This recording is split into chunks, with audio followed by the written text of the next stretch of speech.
देखो अब करते हैं हम अपना question number 16 class 10th chapter 15 our environment. The question is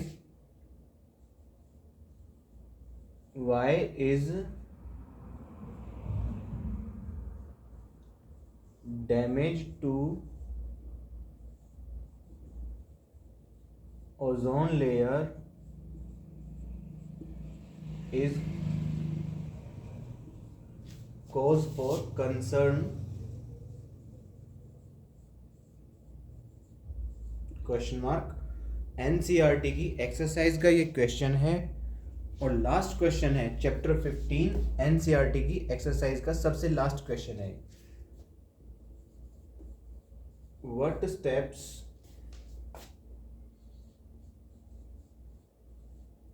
are being taken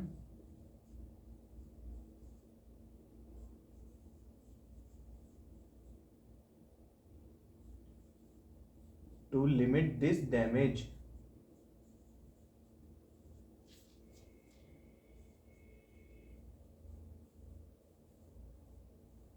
इसको भी हम ऐसे ही अटेम्प्ट करेंगे जैसे 3 मार्क्स का एक क्वेश्चन सीबीएसई बोर्ड ने पूछ लिया हो फाइनल पेपर्स में 2023 के पेपर में। सो फर्स्ट पॉइंट हम क्या लिखेंगे इसमें,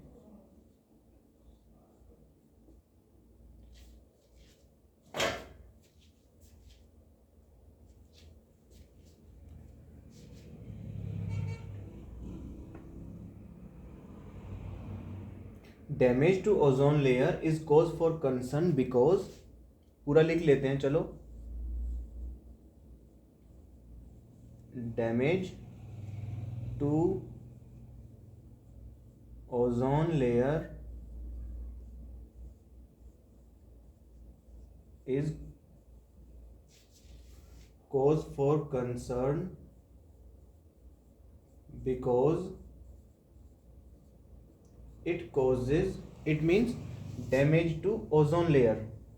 ओजोन लेयर हमें प्रोटेक्ट करती है, it is a healthy layer, ये हमें अल्ट्रावायलेट रेडिएशन से बचाती है। और अगर इसका डैमेज हो रहा है तो ये हमारे लिए चिंता का विषय है, हमारे लिए अच्छी बात नहीं है, ये हानिकारक है, this is harmful for us. इसका डैमेज हमें कैसे नुकसान पहुंचाएगा, why it is cause of concern means क्यों ये चर्चा का विषय है। सबसे पहली बात, damage to ozone layer is cause for concern because it causes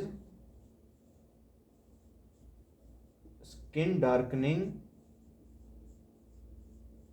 skin darkening इसलिए करेगा क्योंकि हमें ज़्यादा सनलाइट पड़ेगी हमारे ऊपर, और जितनी सनलाइट पड़ती है उतना ही हमारा मेलानिन पिगमेंट बनेगा यहाँ पर, उतनी ही हमारी स्किन डार्क होएगी। एक तो ये सीधा सीधा सा इफेक्ट है, स्किन डार्क होगी इसीलिए। दूसरा, स्किन कैंसर बनेगा क्योंकि हम यूवी रेडिएशन से एक्सपोज हो जाएंगे। एजिंग होगी हमारी, स्किन पर अफेक्ट होगा देखो। और कैटरेक्ट कॉज करेगा, एंड कैटरेक्ट इन ह्यूमंस, ये ह्यूमंस की ही बात हो रही है, अभी हम अदर एनिमल्स की बात कर ही नहीं रहे। अदर एनिमल्स में भी इसी तरह के इफेक्ट देखने को मिलेंगे, लेकिन सबसे ज़्यादा तो हम ह्यूमंस अपनी ही बात करेंगे। कैटरेक्ट आँख से संबंधित है, ये एजिंग स्किन हो गया, स्किन हो गया, स्किन हो गया। सो स्किन सबसे ज़्यादा एक्सपोज हो रही है सनलाइट में, और सनलाइट हम पर खूब बरसेगी, एक तरह से हम इसको ऐसे समझ सकते हैं। दूसरा क्या इफेक्ट है, it cause death of phytoplanktons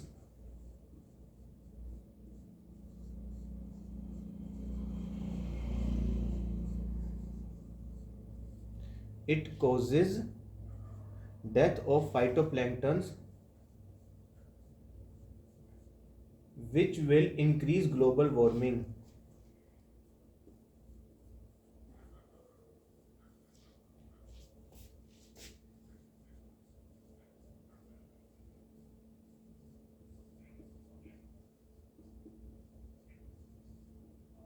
global warming बढ़ती है जब ग्रीन हाउस गैसेस बहुत ज़्यादा हो जाएंगी। सो ये फाइटोप्लैंक्टन्स कुल मिलाकर के हमें प्रोटेक्ट करते थे ताकि हमारी टेम्परेचर अर्थ का ना बढ़े।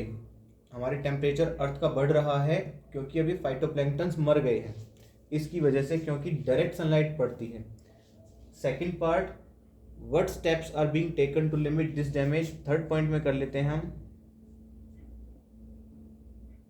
To limit the damage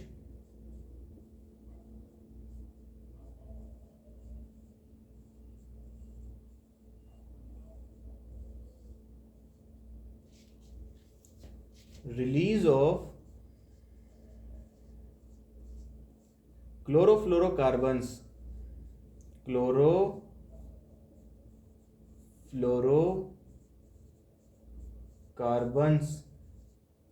short में CFCS बोलते हैं इनको, chlorofluorocarbons must be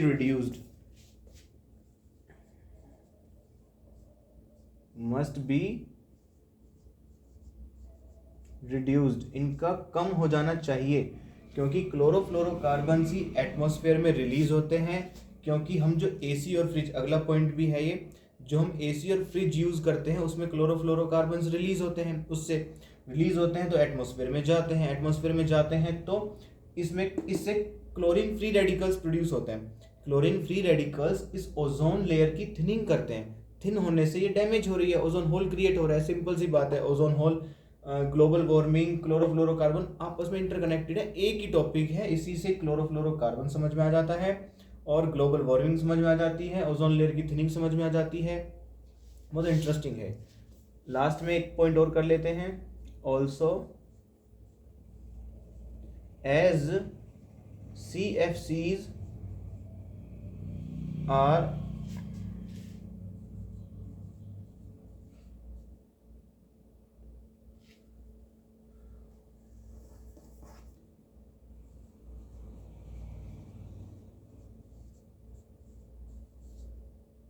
released by air conditioners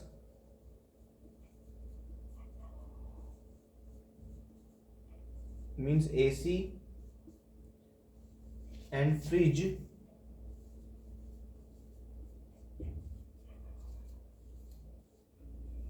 means refrigerator, AC and fridge, we should search for environment friendly, यानी ऐसा हम लिख देता हूं पहले मैं, we should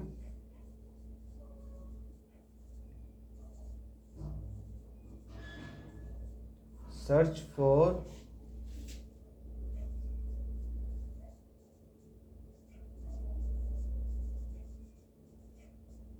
environment friendly alternatives।